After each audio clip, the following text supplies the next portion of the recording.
Леле да знаете како се бори против корупцијата кога имаш бицјани од делове. Па кој ќе им мавнеш една, па она кој ќе те залепи со една, две, три, 5.000 дарки по фаца. Па тоа треба да се издржи, бе. 5.000 евра, например, у фаца се јак удар на корупцијата. 50.000 веќе те нокаутираат, не знаеш кај си. Прашуваш кој го исклучи светлото?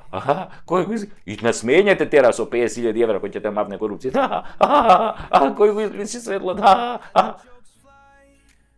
И машната мора да биде црвена, затоа што на тегето дело и бела кошула оди црвена машна, која ги символизира жртвите кои секој политичар ги дава во борбата со корупцијата.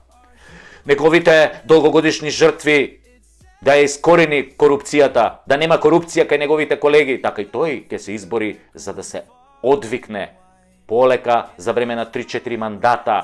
И за неговата борба со корупцијата секој политичар бидува награден како што доликува и секој е транспарентен затоа што борбата бара транспарентност кон тие што го барале тоа.